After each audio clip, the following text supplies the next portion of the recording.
start. Hello, everybody. Welcome to OSU's Permaculture Design Pro Certificate course. We are July 17th. We are second office hours. Nice to see so many people. We've got our Q&A document, which I'm going to pop into the chat. So if anybody wants to add another question, they can. You can also just unmute yourself and ask your question. Doesn't have to be there. Totally fine. If we have extra time, I will jump into some base map discussions. It seems like there are some questions that are coming up about base maps already, so we'll have that chat as well. And if anybody just wants to update how they're feeling about the course, or if they have any technical questions or course questions or concept questions, we will do that as well. Janet, I'll apologize from the get-go. I do not have video or mic capabilities. That will be coming soon. No worries. That's totally fine. Yep. We'll interact with everybody in the way that we can. Also, Janet, if you want to call in from your phone, you can do that. That can be an easy way to jump in. So I'll just put the invitation for everyone can do this, of course, but I'll put that into the chat as well. Cool. Oh, thanks. Someone just sent me a private message. I love your hat. Thank you. I love my hat too. All right. So let's jump into our questions. We're starting with Emmy out of Japan. I'm just going to share my screen. So Emmy has to say, I'm still in the process of finishing my base map drawing, but I ran into a few issues and had some questions. I do not know if I needed to include contour lines for my tiny suburban site, area 184 square meters. There are a few small changes in elevation, which are the street and driveway are about 8 meters above sea level. The front yard and path around the house are around 65 centimeters higher than the street, all pretty level. The house is on a foundation about 30 centimeters higher than the yard, a total of 95 centimeters above street level. Do I need to include this information on my base map? If so, how? So there are a couple ways to do this.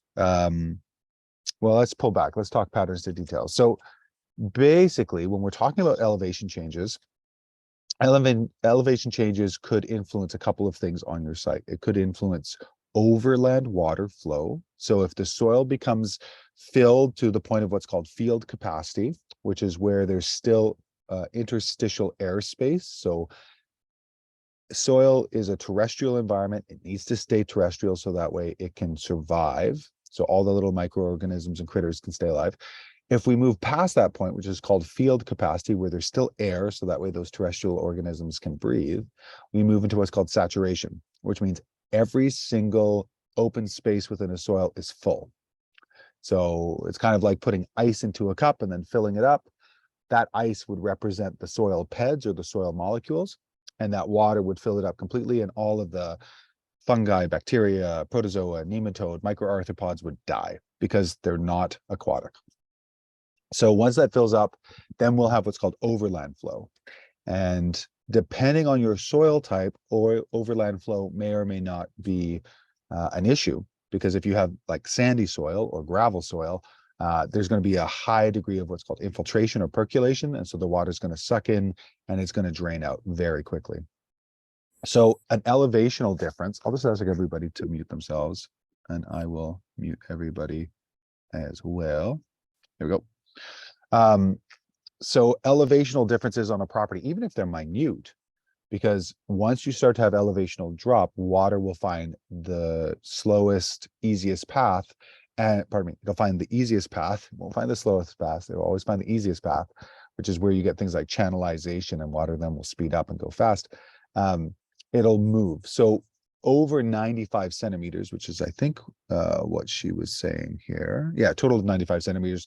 That's a meter. That's 2.5 feet. So you will get water to flow, especially on things like concrete and asphalt and things like that. So if it were I would try to represent the high points and the low points. And you can do this with elevation points. So basically just saying these points are this elevation, these points are this elevation, if you don't have contour maps. It's kind of an easy way to do it and to bring it in. So that's for everybody. So if you can't find contour data, so there's a great site called Contour, I think it's called Contour Map Generator. I do a little tutorial about it. Contour Map Generator, yeah. So there's this one. This is the contour map generator here. I'll put the URL in the chat. This can be a great way to get rough contours. These contours are based upon the Shuttle Radar Topographic Mission, STRM mission that happened in 2000. Basically, NASA flew a mission around the Earth. They used the technology called LIDAR, light image detection. And they bounced a laser against the Earth and it came back and they were able to get a sense of the topographical change of the planet. Now, the problem is that a pixel size, a little pixel, it was 30 meters, which means that if your site has less elevational change than 30 meters, as most of our sites do, the software did that scientific process of guessing what the elevational changes is. And so that data that comes off of Google Earth, which is used in this application, is used on Google Earth and Google Earth Pro, isn't particularly accurate if you're getting into minute changes. It's better than nothing, but at the same time, I've been hired many times to go and survey a site that they used Google Earth Pro or like information like this, and their contours were just garbage. The topographical information was not accurate at all. So I've had to go in and then do that. So it's okay. Take a look at the tutorial that talks about finding accurate topographical information. I just had, who was this? Somebody in this class, actually. Somebody in Rochester, Pennsylvania, said, I'm having troubles finding topographical information, and I can guarantee they didn't look at the tutorial, because in the tutorial, I say exactly this, and I did exactly this. I typed in the site, the province or the state or the region, and GIS. I found a local mapping software output that was public facing and found great contours and great aerial information. So definitely take the time to scour the internet to find good topographical information and good aerials, because it's definitely worth it. Okay. Sure. And that actually leads into this question as well. Because my suburban design site is so small, Google Earth Pro satellite image of the site is pretty blurry when I zoom in, making it hard to see exactly the property lines. So they ended up tracing off of the blueprints, and it's not perfectly aligned. So for your question specifically, Emma, sorry, somebody's decided to unmute themselves. Okay, got it. Are you sharing your screen, Javin? I can only see a black screen. Yes, I am sharing my screen. Can everyone see my screen share? Yeah, okay. Sorry, Emerins, that is something on your end. What I would suggest is backing out and coming back into the application, Zoom, and hopefully that'll sort it out. So you'll turn it off, turn it on again. Oh, another chat. Will do. Okay, awesome. Sweet. Where were we? Blueprints. Yeah, it didn't line up. Right, exactly. So because then this is so important, and I saw a bunch of people do this in the design site. You really, if you're using Google Earth or Google Earth Pro, you need to make sure you're totally top down. The way to do it in Google Earth Pro is to hit the U button. The U button will completely right Google Earth Pro, so it's looking perfectly straight down in a bird's eye view. And in Google Earth, I have no idea because I don't use it. I don't use the desktop version. It's not as accurate. Mr. 63, yes, audio is bad for others as well, not only for me. Can everyone hear me? It's not bad. It's fine. Okay. So Mr. 63, so I think somebody phoned in. You may want to again back out and back in. Well, there's a problem for this exercise. Okay. Yeah, it's okay that it's not aligned. That's totally fine. I use the site's original blueprint, so I'm pretty confident that my base map is more accurate than Google Earth Pro images. You are correct. Yeah, definitely. What it won't be accurate in is the vegetative changes, or if anything has happened on the earthworks after that. So you'll just need to make note of that and go and grab that information. Cool. I think it's Jamie. Yeah, I think it's, or James. I don't know. Is James on here? James, you need to help me out here. How do we say your name? I know you gave me feedback on my feedback, but I'm going to go with James. I'm going to go with James. It's pronounced, James. Thank you. Great success. When you have a name like Javin and it's been mispronounced your entire life, you have a vested interest to get everybody's name right. I want to get preliminary ideas for plants for my site. I'm planning to create a rooftop garden space in the middle of arid Erbil. Erbil. The summers are hot, few clouds, and the winters rarely get below zero. Do you know of any good plants that can live on minimal water, producing relatively good shade? How do you suggest creating compost here with minimal space? Okay, so we'll talk about the trees first. And this will all depend on root depth. No, I do not hear you, James. Yeah, sorry about that. So when you're working on a rooftop garden, so much of what the limiting factor or the weak link is, and let's talk about that for a second. So every site is going to have weak links. Every site is going to have some constraint that'll make everything around that site constrained to that one constraint. So I had a job last week. We went up to this great site. They have no flat space. Everything is on a slope. They have water, they have sun, they have good temperate climates, but they have no flat space. So the constraint is make flat space. So that way they can garden, they can grow, they can do those things. In your situation, if you're on a rooftop garden, chances are your limiting factor, your constraint is going to be root depth.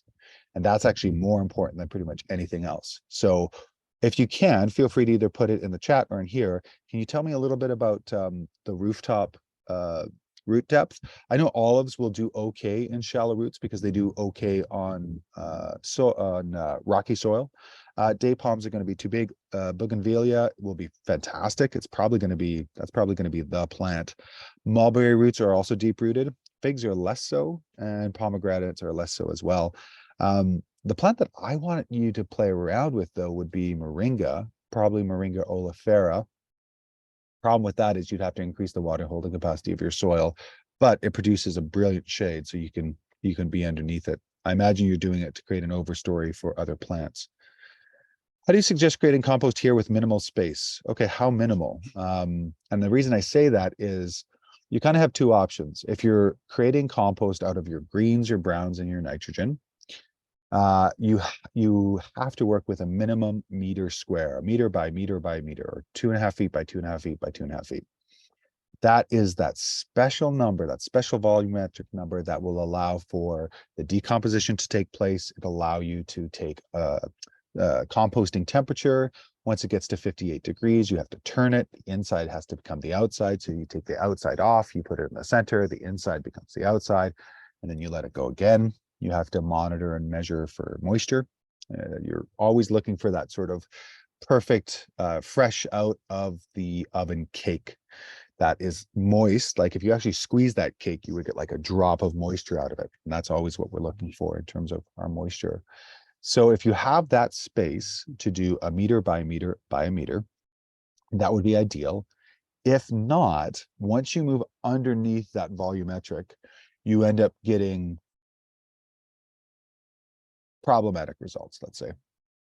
So generally, if you can't get to that area, and this is where those silly compost rollers come into play. And I get the idea behind them. They just don't work that well. They don't produce really good compost.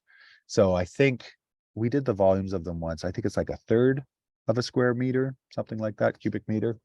And you just don't get the interactivity of that soil food web, the fungi, the bacteria, the microarthropods, nematodes, all those fun folks. So if you're in a smaller area, there's two other options. You could do vermicomposting, which is worm composting, working with red wigglers. And that can just be like any size of box you have, or any of the commercial options that are out there. There's something called the vermicomposting tower, I believe. It's a beautiful setup. It has the ability to put in new material. The worms will migrate to that new material, so you can pull out the specific layer that they've just been in, which will have castings, it'll have decomposed material. And then the bottom has the ability to take off the leachate that worms leave behind in their urine and also their mucus, which is an amazing fertilizer, just remarkable. If not, there are so many good resources out there. Worms Eat My Garbage by Mary Apelhoff, I think is her name. Wonderful book. I'm very, I'm very dismayed. Parts of me are very dismayed because I'm liquidating my library because we've moved countries and now I'm back in Canada and I'm getting rid of everything and giving lots of books to lots of people. But yeah, I came across that book the other day and I was like, oh man, it's such a great book. So that's a good one. And then are there any other good books on vermicomposting? No, that's about it. The other option is Bokashi, and Bokashi is it is kind of an indigenous microorganism, originally came out of Japan and is done in an anaerobic environment, so no oxygen. So it's a airtight container. It'll decompose meat. So if you're ever worried about meat in your compost, it works out really well. And then it's usually you bury the product, the Bokashi product. And there's a great book about Bokashi by Adam Footer, Footer, Adam Footer. So that can be really useful. So I would say those are kind of your three options. Let me think about this for a second, though. Small space composting, we've got Bokashi, vermicomposting. I don't like the tumblers for compost. I'd rather make a meter by meter square. And there's another process that might be useful called the Johnson-Su bioreactor, the Johnson-Su bioreactor. And truthfully, out of everything I've done, the Johnson-Su bioreactor has created the best compost I've ever made. You need this is me not answering your question. I'm just trying to be complete in my answer. You actually need a lot of space. You need like 6 feet in diameter. You need pallets underneath. You need tubes that are aerated. You need stucco wire, but it makes amazing compost. So you might take or learn about that model a bit and then miniaturize it and kind of play around with it. I could see that being fun. Can you repeat the name of the last method you mentioned? Yeah, Johnson-Su bioreactor. Johnson, Johnsson, Su, Su, bioreactor. Su might also be SUE, but I'm pretty sure it's SU. Cool. Great questions, everybody. This is fun. Okay, we have anonymous, and this is always an option. If you have a question you don't want to have to your name, that's totally fine. Hello, I'm curious about something that perhaps a bit more philosophical than related to the coursework. I'm curious about the balance, which was prompted by the first video of our second week's assignment about the watershed. Andrew mentions Bangladesh and how it's at the bottom of the watershed tree, and how a benefit of the area is that it is in an incredibly rich and fertile estuary area, but that the drawback is that it's in a floodplain, right? So it's in the delta, it's in that taking from the mountains and going down to the ocean, right? Curious as to when balance is found with large environmental pluses and minuses, fertile land and soil is a huge plus, but being in the flood zone can be detrimental. So how does permaculture solve for these large scale issues? I also wonder if, because we are not designing from scratch, if there's less of this impetus on finding the perfect area. It seems like right now we're at a point of this is where the people live, this is what the earth needs. Now find a way to meet in the middle. Yeah. You have asked a dangerous question. I like talking philosophy. And can wax poetically. So I'm going to try and minimize that so everyone doesn't fall asleep. So there's a couple of conversations here that I think are important. One is ecology doesn't care about our feelings. And a plus and a minus is inherently a judgment upon a landscape due to our frame of reference. So we look at a landscape, and depending on your context, which is what you want out of the land, who you are, what you bring to the conversation. And this is that wonderful milieu. This is the wonderful soup that is being a designer, because you're always balancing what the client wants, what the land inherently wants to do, what the regulations will allow you to do. So in this situation, what I find is, first, come from a place that you acknowledge that the land doesn't care about you. It's unfortunate, but it's true. The ecology doesn't care about your feelings, and the pros and cons at which you would level upon that land is completely in your mind. There's this wonderful cartoon by a Nordic cartoonist, which I love, and it's man and it's Mother Nature. And man comes to Mother Nature and goes, "Oh my God, Mother Nature, I'm so sorry. I'm screwing up. It's so terrible." Mother Nature goes, oh, come here. It's all right. It's all right. And he's like, I'm so sorry. I'm so sorry. And Mother Nature goes, it's all right. It's all right. And you know, this representation of humanity goes, but but I want to do better. And Mother Nature goes, you don't understand. You're messing up terribly. And the only sacrifice will be you as a species and some of the species you take with you. But 99.99% of life that has ever existed on the planet is currently not here, has died out. Humans have our time. We're fast approaching our time to not be on the planet. So your question is very apt in terms of how do you find this balance between what the human wants and what the landscape wants? How do you find the pros and the cons for it? And your vernacular is kind of interesting. So how does permaculture solve for this? Permaculture doesn't solve anything. Permaculture is a lens to look through the world, principles and practices and strategies that help us to potentially live a more harmonious life with the ecology that keeps us alive. Does it have to keep us alive? No. There's no obligation for it to do so. So part of this is a mental shift to realize that in nature, Bill Mollison had this great saying, everything gardens, everything tries to take care of its own needs. And that's where you get the prime directive of permaculture. Prime directive of permaculture is to take care of my own and my family's needs and to do more so every year.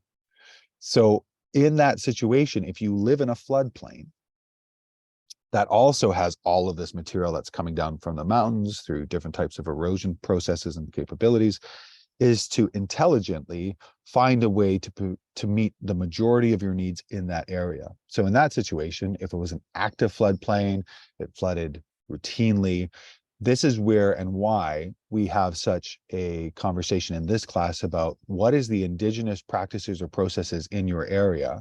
And you may be part of that indigeneity line, or you may not. You may be a colonizer, depending on the time frame you use, to really understand what was done there and to start to become intelligent by looking at all the different elements that were involved in that conversation in terms of habiting an area. So this is where people live. This is where their earth needs. Yeah. So the other thing I would say, and this is what I do with my clients, is I'm an advocate for the land first. I'm an advocate for their money second, and I'm an advocate for their needs third. This is great because my approach with this basically turns people on or turns people off of me. Either they go, wow, that's really intelligent, or they go, why am I not the most important thing in this conversation? Which also shows that limitation of hubris that so many people bring to life.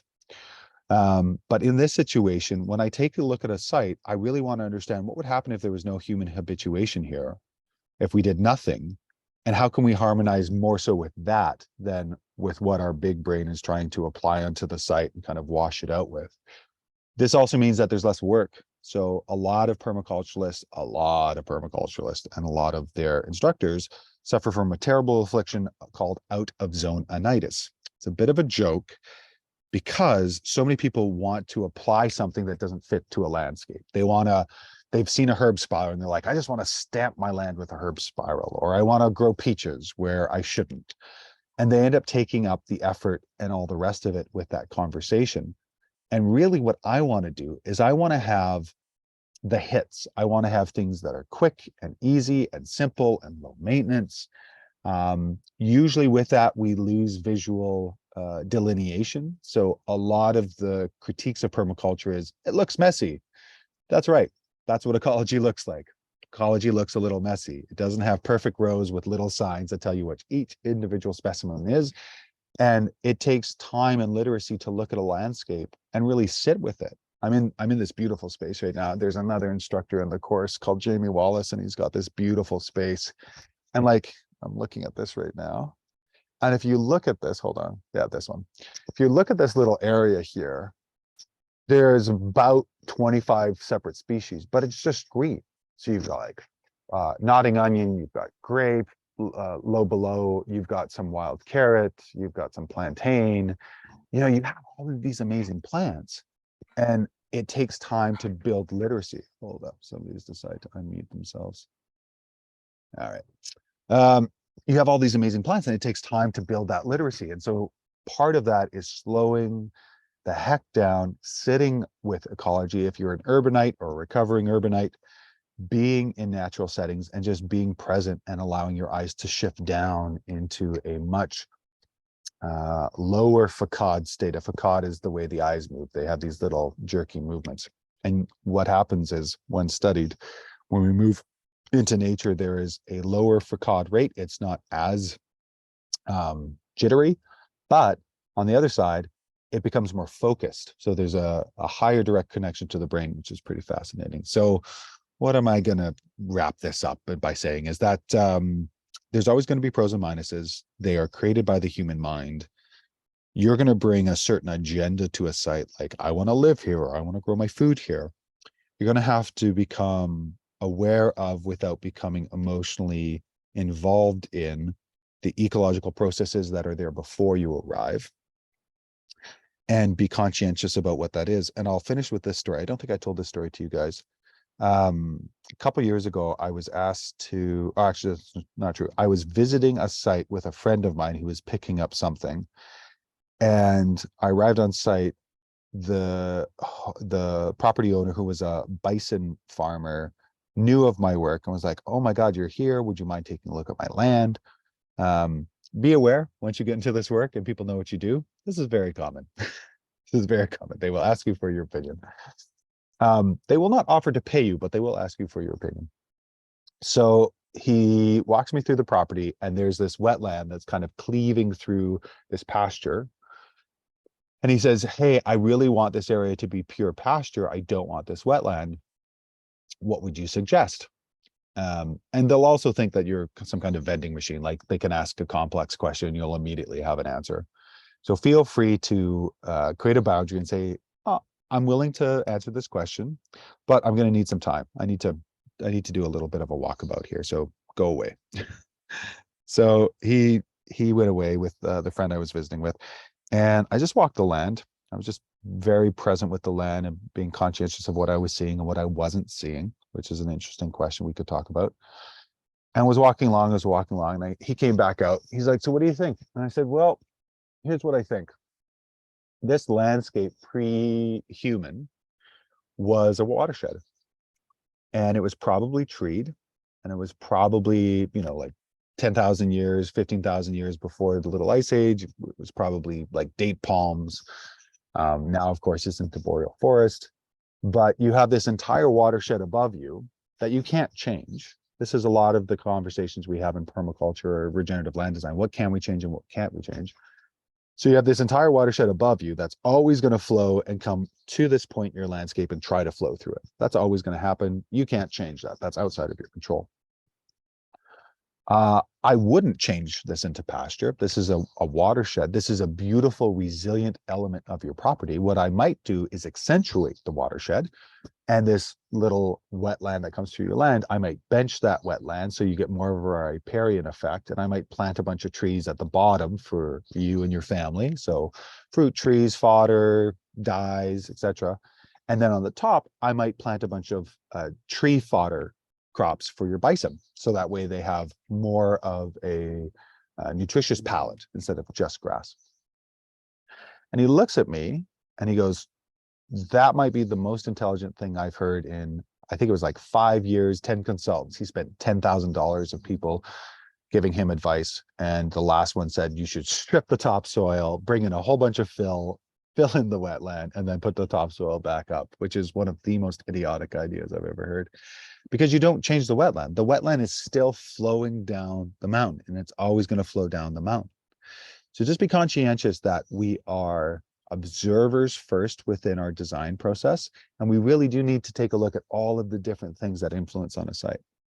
Hopefully, anonymous, that was useful. Luis, with a bit more complexity in the site, especially many existing structures like sheds, houses, domes, terraces, all over the property, some of them with walls, beds, and plants. Oh, I don't see that we've got a link here to your portfolio. Please put in the link there. That would be useful.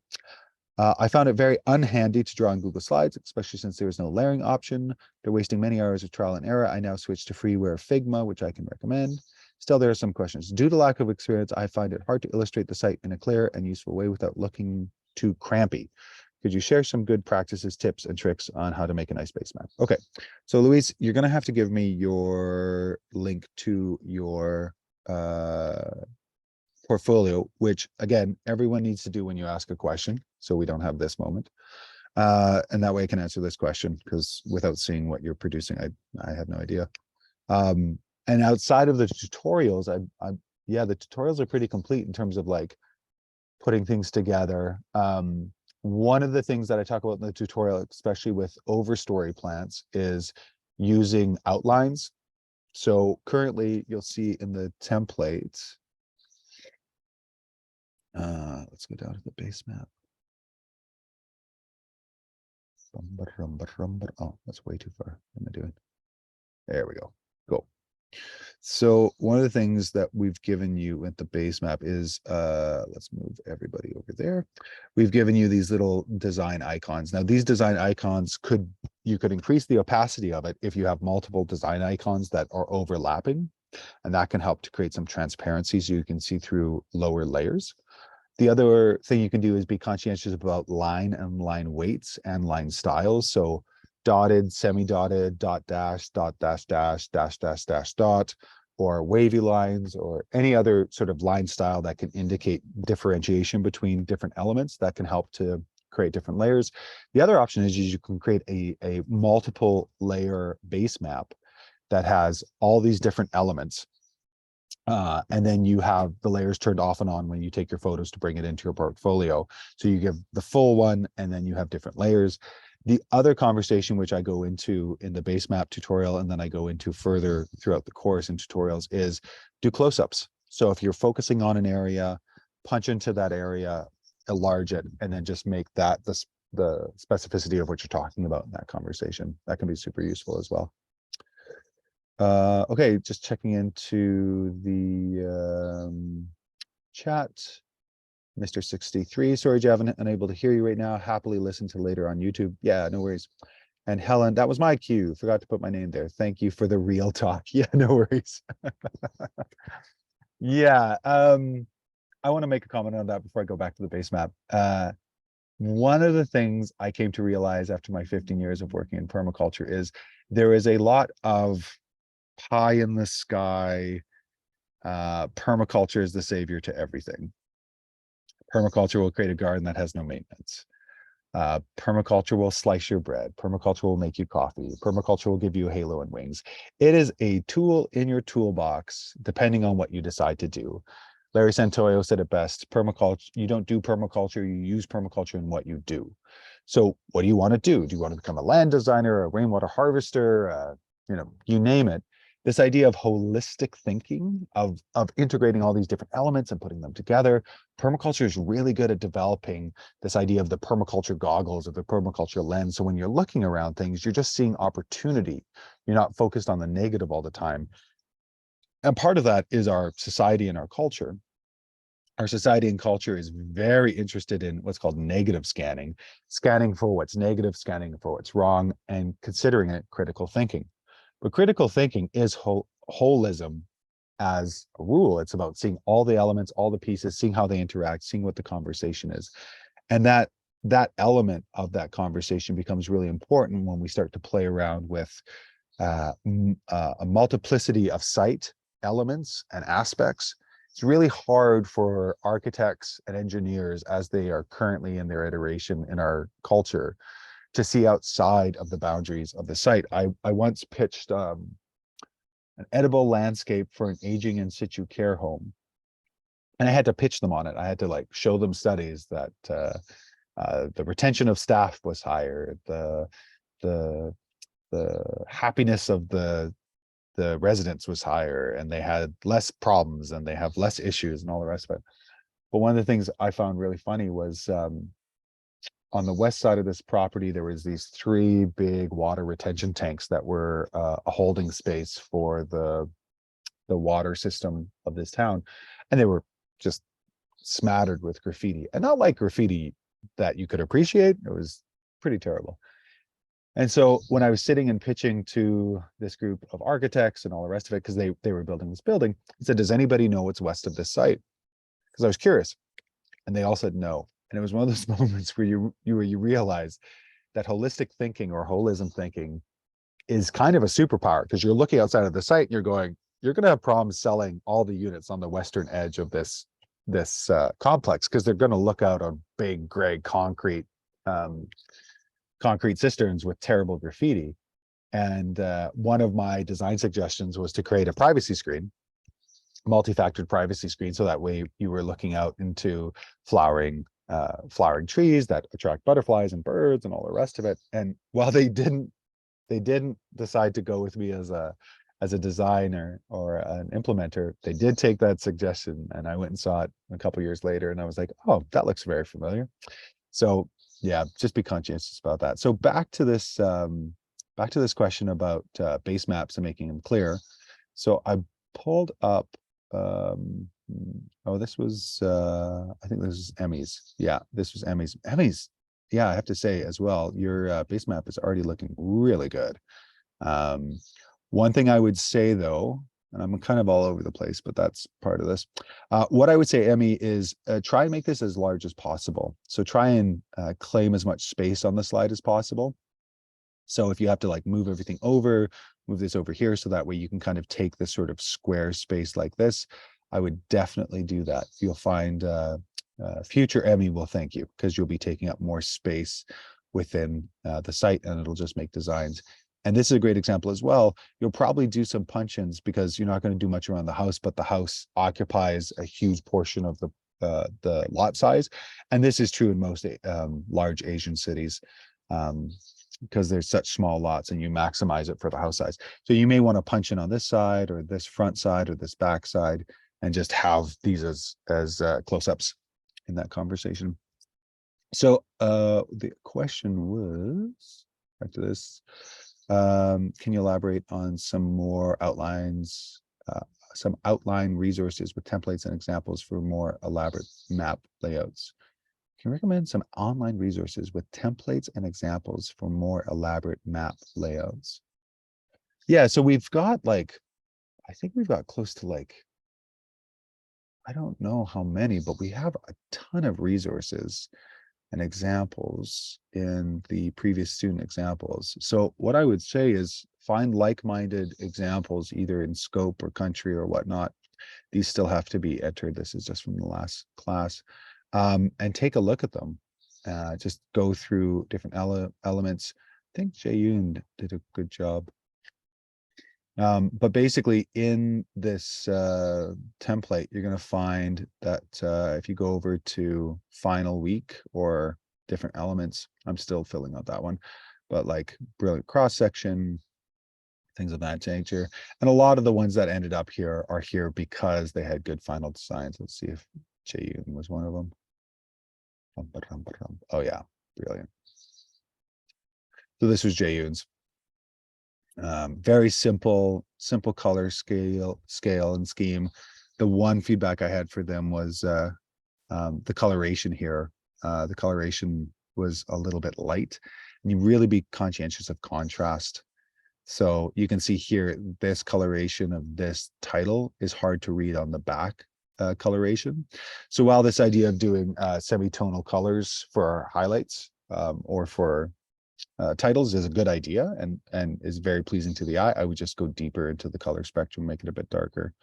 Very simple and straightforward. It was a good plan. Let's go back to the chat. Emmy, thank you for your feedback. What software did Emmy use? Emmy, thanks. I use Procreate on my iPad for the initial sketch, and then Google Slides for all the labeling. Yeah, and this is kind of a piece when we get into the conversation about base mapping and how to work it and how to do it. It's really about the software, the applications, or the comfortability you have. I've said this in this tutorial. I'm going to say it again. If you're not comfortable with computer graphics or moving things around on a computer, go to pencil and paper, go to a piece of graph paper, go to transparency paper or vellum.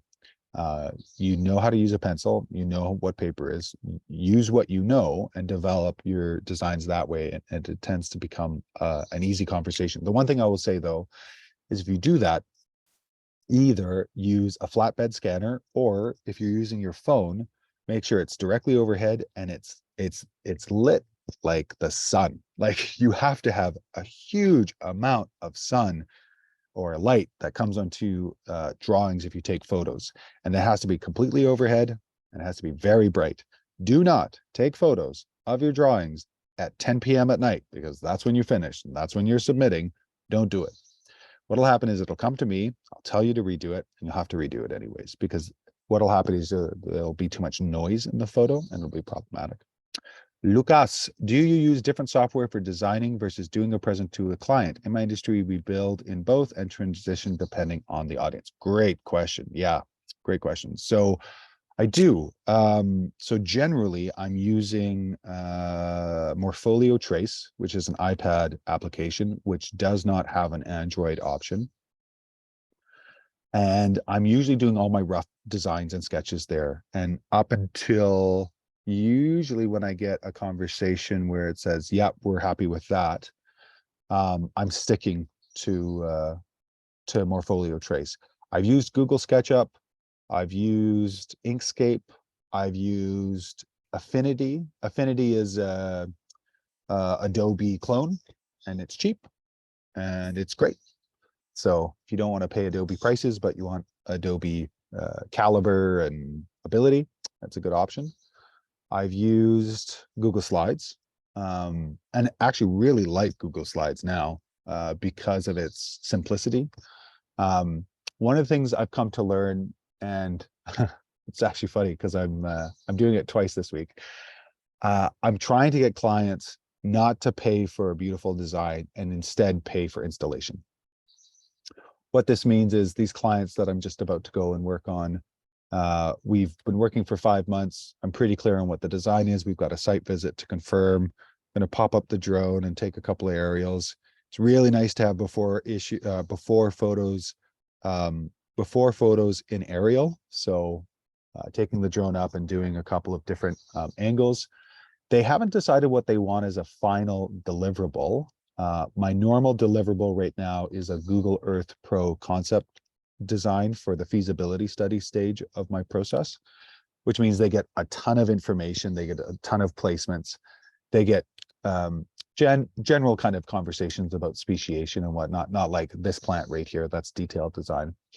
And then what I'll do is I'll take a snapshot of that, put it into the feasibility report, and then they actually get the physical file, the digital file for Google Earth Pro, because I like teaching my clients how to use Google Earth Pro because it's so user-friendly and you can bring so much information into it.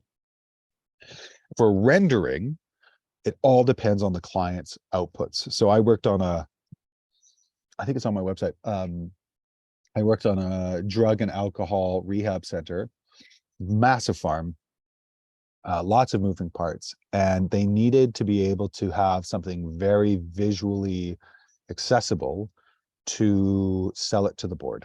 And so I engaged a Blender artist, and they did a full 3D render of the whole thing, also at like angles and whatnot. So it looked like it was almost there, pretty close. I have a pretty discerning eye for computer generated images. So my eye saw it, but many people on the board was like, did you build this already? Because that's what they needed. So one question to have with your clients when you start off is, what do you need? Oh, I'm just gonna mute Chester here. What do you need? Do you need a design drawing you're going to give to an installer? If I'm the installer, do you want to forego that as a price conversation? Because it takes time and money to sit and move pixels around and make circles. So it really becomes a question of what the client wants as an output. So back to my story. These clients, what I'm trying to do is I've got a couple of colleagues in and around these areas that are amazing designers and amazing implementers. And basically I'm trying to get them to not, I'm firing myself. I'm trying to get them to not pay me to make a beautiful design, and instead take the concept design, give it to this colleague of mine, and pay his day rate to just come down and put it in the ground. That's the idea. because it's just less time, money, and energy. And I'd rather get more people into this work. And also I'm in a very advantageous position after 15 years that I have a backup of clients that are waiting for me. So if I can get them into their landscape quicker, it just works out better for everybody. I've also used third-party AutoCAD technicians who will basically take my rough designs and they'll turn them into drawings. And I'm doing a lot more of that now because I just don't want to be the bottleneck, because I don't do a lot of AutoCAD and a lot of final renders because I find these innovative solutions to get people into their work. Sometimes I've taken photos on my iPad, like in situ photos, and drawn what I think we should do there. And the clients are good enough with that. They're like, that's perfect, make that happen. And then it's just developing a bill of quantities and estimate of what the cost is going to be. We're doing that right now for this cool site. It's on a mountain that's very dry, very rocky. There's a drainage that's coming through it. When they built the house, they blocked the drainage. So now we've got this really interesting kind of solar bowl. And this is the site I was talking about before that has no flat surfaces. So the idea is we're going to build a rock retaining wall, fill it with pit run, which is a product that comes off of the local gravel yard that's pretty inexpensive, compact it, and then do another terrace and fill the back end of that as well. And now we've got flat space. We can do, we're probably going to do metal garden boxes and a 3-season greenhouse, and the client wants a pool, as you do. So we have to make space in place for all of those good things. But the main thing there is I need to do volumetrics to understand how many dump trucks we need of this material. So we're going in, we're setting out our flags. I'm popping up the drone, taking a photo of it, and then scaling it by bringing it into Google Earth Pro. And then I can do the volumetrics by taking the area, the depth of the lowest point from the terrace, and then the angle of the slope, because then you can create a shape and you can start to design and understand how much that material is. So I did custom game design work for clients for 10 years, and I always tried to make them feel like it was a collaboration rather than me telling them what to do. Nice. We got way more paid clients, and then tend to stick with you when things go wrong if they feel like they're part of it. 100%. Yeah, 100%. So I really enjoy a back and forth with clients, working with them, showing them design, showing them conversations, exactly that. They feel more involved. I'm also very discerning with my clients. We haven't even talked about this at all, but I implemented a good fit call and a good fit process a couple of years ago. So one of the good fit processes I have, if you go onto my website, allpointsdesign.ca, are we a good fit? Even at the contact page, it's like, did you read the good fit page? Go read the good fit page. And it's amazing. My conversion rate for calls, good fit calls, is close to 95%, because the majority of people are filtered out through online materials that they can read and look at and go like, no, this isn't the guy for us, or this is the guy for us. So it's a good idea to have these filtering mechanisms, but also to have reputation building mechanisms. And my biggest reputation building mechanism is that portfolio section of my website that shows people what I've done. So that way they can see themselves in the work that I've done. And it's also kind of brings up the conversation of like, what's the work you want to do? And this is me giving a little bit of pre-advice before we get to the end of the course. The most important thing you can do post-course, if you want to design, depending on scope and scale and whatever it is portfolio pieces. If somebody's willing to put in the money to implement a design. When I started off, I did designs for free. I was like, I'll do it for free as long as you'll put it in, because all I need is photos of before and photos of after. And now I have evidence that what I'm saying I can do. So can you type the website? Oh, thanks, Lucas. Yeah, allpointsdesign.ca. So good fit calls are important. Portfolio pieces are important. Interacting with clients, having them part of it is important. That can be hard for us if we've gone through conventional schooling and then conventional industry. So much of our conventional schooling and industry is a monocrop of Olympic moments where it's like, I don't want to see it until you're perfect. I'm not going to test you until the final test. And life's not like that. It's not like that at all. It's incremental steps to avoid excremental results. It's always a little bit that we're developing and working with and growing with, so that way we can start to develop this conversation. So I would agree with Lucas. Definitely take the time to interact with clients, get a lot of back and forth. And we're trying to emulate that with this course, with kind of me being kind of an intelligent client as I'm looking at this and making questions and comments and challenging things of that nature. So yeah, I would say, as we go back to this question about base maps, online resources and templates and examples, it's like, yeah, we've got like 60 or 65, something like that. So I would look through those.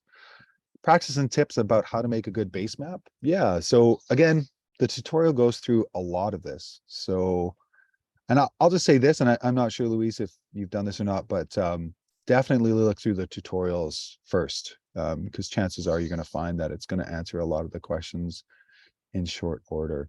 And if it doesn't, that's great feedback too, because we can jump into where that doesn't happen.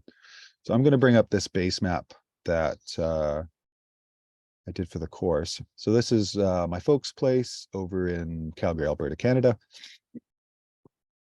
And a couple of things that for me are really important about a base map is, and are necessary. So let me say this, I've said it in the tutorials, I'll say it again. If you give me a base map where it needs the aerial photograph, you haven't made a base map. A base map is separate from your aerial. It means that you can remove the aerial, as we see this one, and you can see all the different elements that are important. We can see utilities coming in, we can see door locations, swing locations, we can see ground cover, something that people continually miss when we begin. They don't put the ground cover in. The ground cover is very important.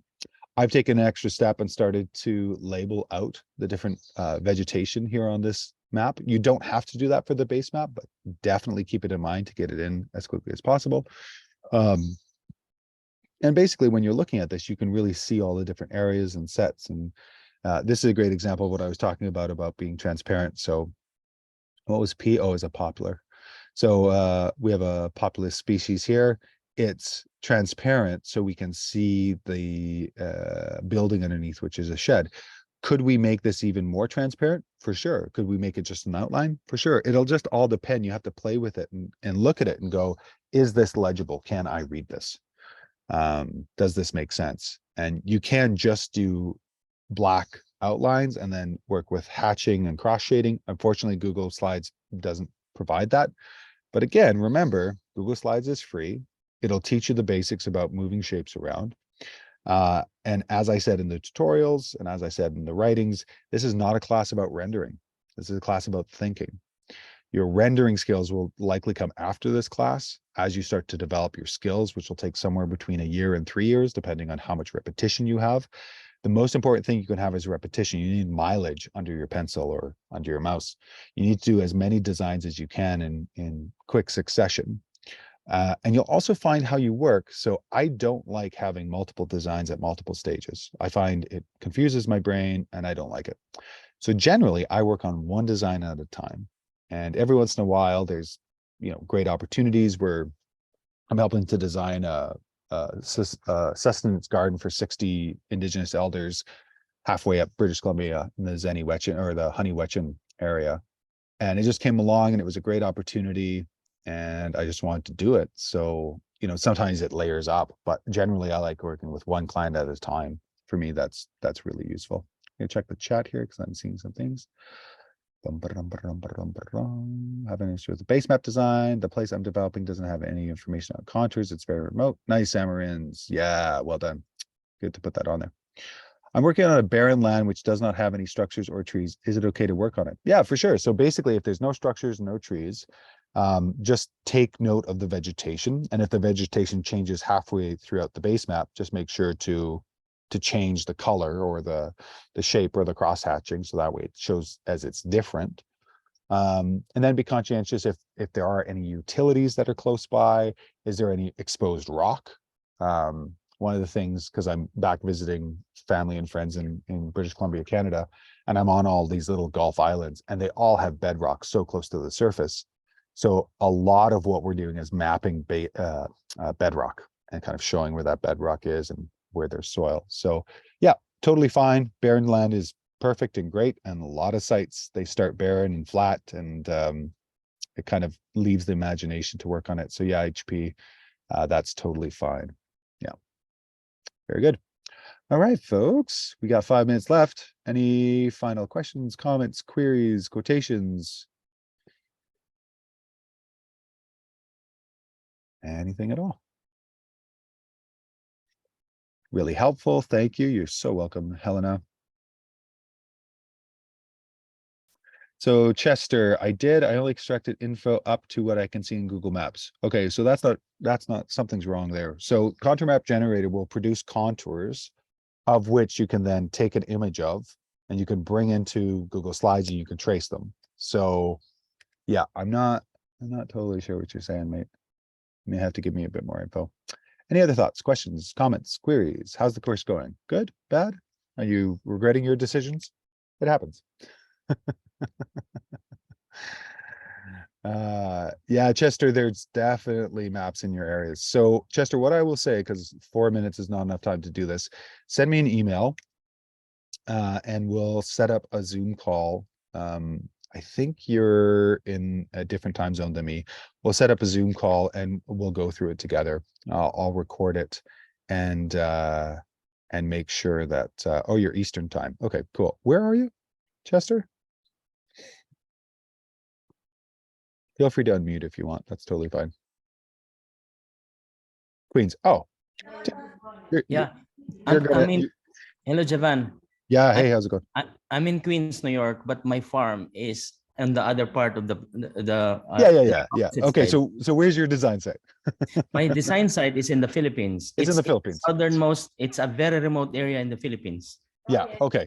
So what we'll do is we'll jump on Zoom and I'll walk you through how to work with contour map generator, because it'll create contours the world over.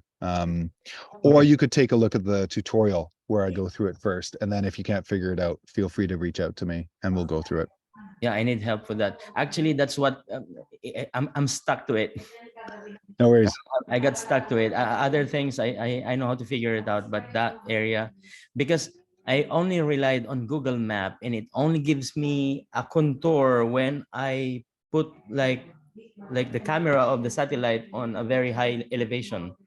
Right. Yeah. Okay. Well, the great thing about this contour map generator is it'll produce contours the world over.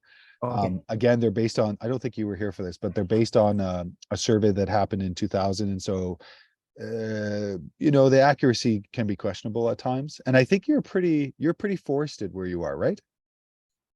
Actually, it looks like that, but it's all coconuts. Right. It's basically denuded under it. Yeah. And it's only like grasses, ferns that's growing there. Sure. Okay.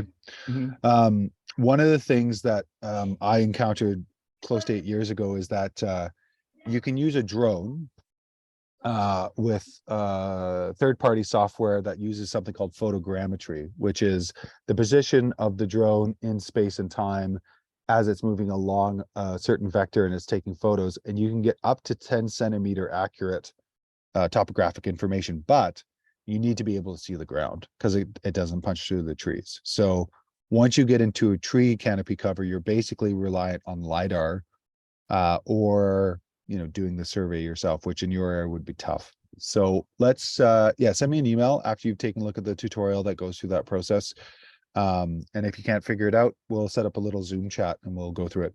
Yeah, actually what I did, I have my people took a lot of videos there, and I was there last January also, and I have like an idea on the elevation. Maybe if ever I cannot get a contour, I will just make a contour line based on what I saw from the area.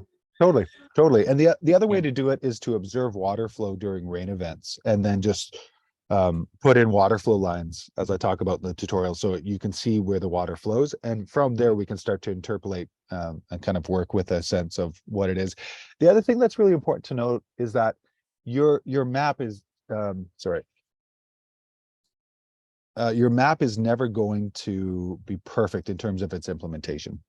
So the implementation is always going to be a little different, because once you're on the ground and you're implementing, there's going to be things that you didn't quite remember from the map. So there's always going to be a little bit of ground truthing putting in. So, don't get so obsessed with the map that you lose sight of the fact that once you have a sense of what the trees are, you're always going to be in the situation and looking around and seeing where they should go.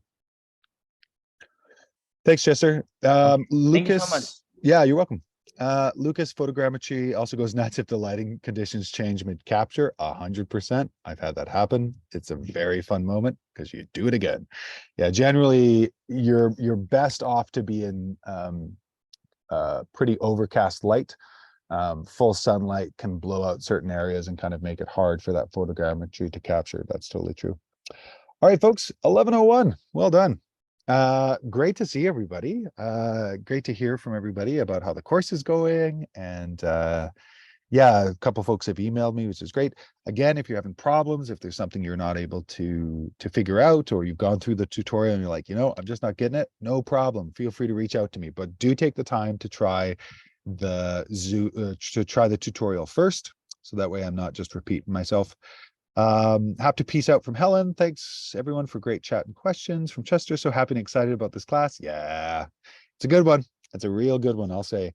And if you have any sort of advanced questions or conversations about business building, it's one of my specialties. So I generally get between 2 and 5 students or colleagues a year where I help them develop or improve upon their business.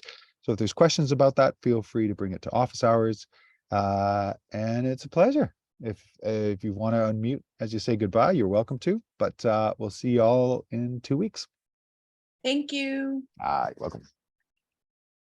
Thanks.